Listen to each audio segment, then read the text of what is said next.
afternoon and welcome to the Sendoff Ceremony of the Philippine delegation to the 32nd edition of the Southeast Asian Games. To begin our program, we'd like to invite Tagaytay City Mayor Abraham Tolentino, President of the Philippine Olympic Committee, to give his welcome remarks.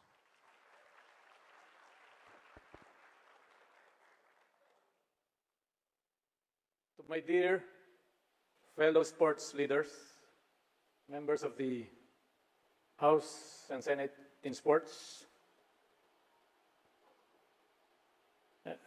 Philippine Sports Commission, headed by our Chairman Bang, and of course, our dear President, na naging atleta po siya as a swimmer and football player. Baka hindi na po alam. On behalf of the Philippine Olympic Committee, especially the different national sports association, coaches, officials, and national athletes, Mr. President, this is our delegates who will represent our country in this 32nd SEA Games in Cambodia. We are all grateful and inspired for being here with our national athletes in this send-off ceremony. We know it's a big challenge for us. For last Vietnam SEA Games, we landed 4th with 52 golds, 70 silvers, and 105 bronzes. We will do our best to maintain our position, even though Cambodia, as a host, first-timer host, will try to notch the top place. As this will be your administration's first SEA Games, to be followed by Thailand in 2025 and Malaysia in 2027, we assure our country that we are ready to show the skills and talents of the Filipino athletes.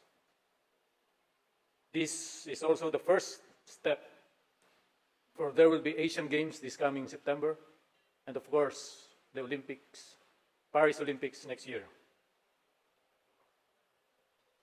Mr. President, not only we will go to Cambodia, not only to compete, but also to strengthen our friendship with our ASEAN brothers through sports. Maraming salamat po sa mga suportang binibigay nyo sa ating pong mga atleta through Philippine Sports Commission. Mabuhay po ang ating atletang tutungo sa Cambodia 32nd SEA Games. Magandang hapon po sa inyo.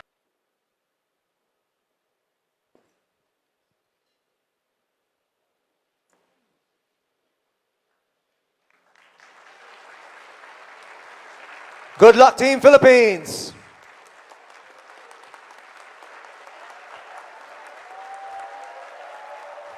Let's give Team Philippines a big round of applause, and we send them off with a huge prayer from the President and everybody here.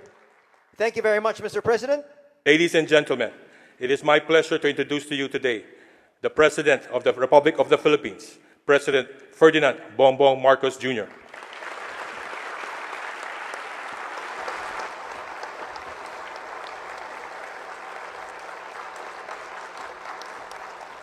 Thank you very much to the Philippine Sports Commission Chairman, Chairman Richard Bachman, for your kind introduction. Also with us here is the head of the Philippine Olympic Committee, the President of the Philippine Olympic Committee, President Abraham Tolentino. I see also over there is ang ating mga kongresista na mga sportsman din na siyang tumutulong sa ating mga atleta. Senator Bongo is here, and Congressman Richard is also here, both of whom have been avid supporters of our athletes.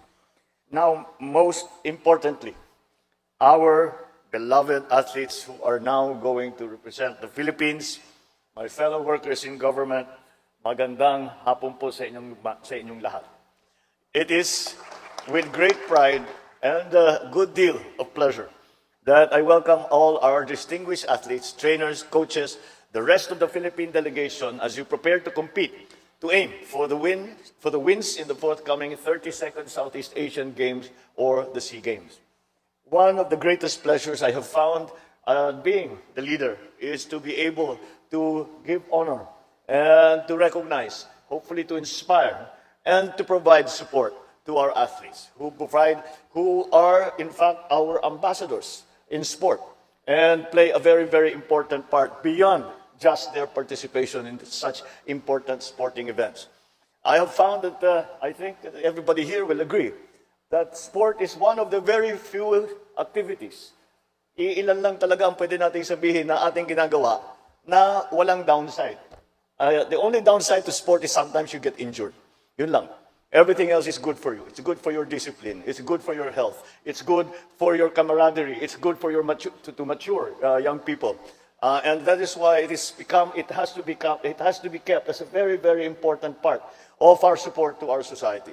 And beyond that, ang ating mga champion, ang ating mga nag-uuwi ng medalya at saka tropeo ay talaga namang nagdadala ng kasiyahan at naipagmamalaki ng buong madla na kami ay Pilipino. Yan mga yan, Pilipino yan, mga champion namin yan. At yan ang siguro ang pinakamahalaga na nagdadala kayo ng dangal sa Pilipinas. Tingnan na lang ninyo, lahat ng mga champion natin that have gone out onto the international stage, that have made a name for themselves, and all they have done is bring glory to the Philippines.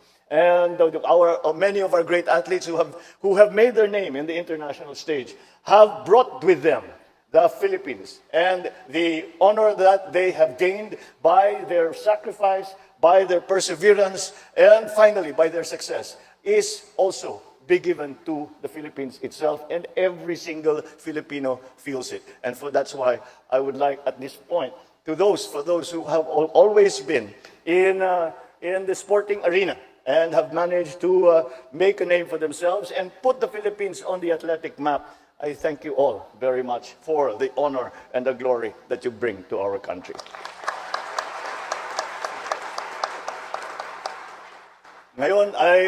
Ngayon, papunta kayo sa susunod na SEA Games, and we can see that everyone seems to be ready. I've been watching some of the reports about the different sports. At lahat naman tayo ay sumusubok na gawin, lalo na tayong palabas sa pandemya. Mahirap mag-ensayo pagka naka-lockdown. Pero pinagpilitan pa rin ng ating mga atleta, kaya naman hanggang ngayon ay nanalo pa.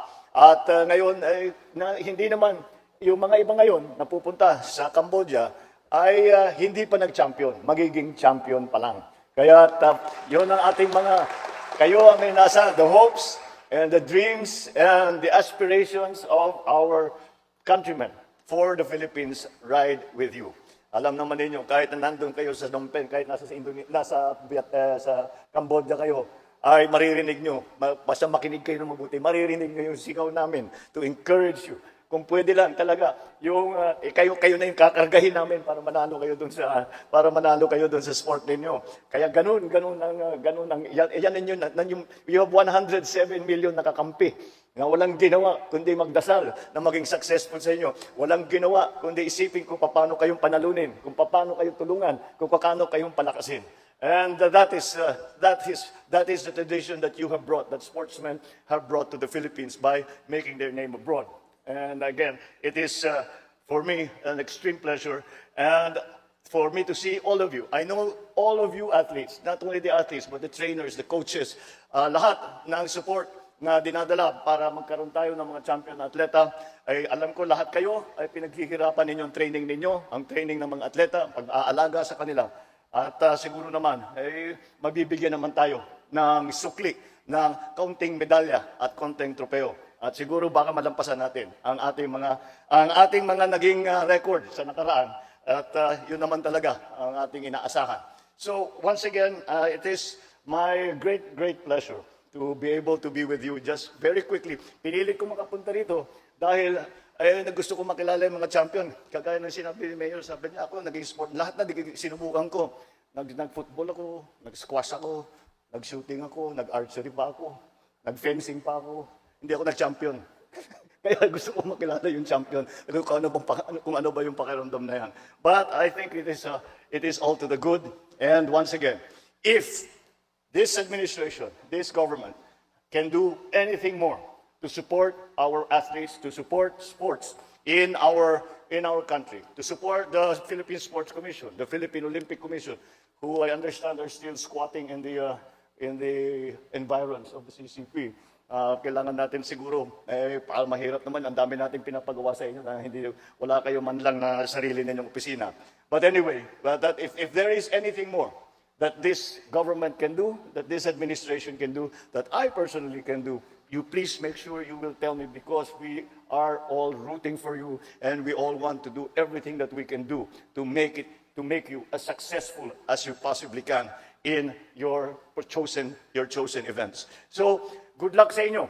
At huwag niyong kakalimutan, kapag talagang napagod na, nahirapan na, kahit na na-injure na ng konti, pakinggan niyo ulit yung sigaw, maririnig niyo. Kami yun, yung mga kapwa ng Pinoy, sinisigaw. Go, go, go, go. Maraming salamat. Good afternoon. Thank you very much, Mr. President. Now we'd like to request the President to kindly grant a group photo opportunity or a groupie with our audience. So at this point, may we request the President and the stage party to proceed downstage. Now we'd like to request the athletes to please proceed to their respective areas a while ago during the rehearsal.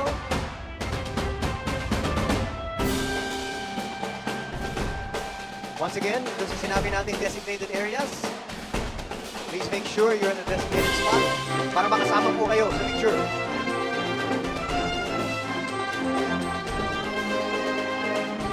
Again, we'd like to need you to squeeze in. Ibinigay po natin mga parameters, hindi po kayo makikita dyan.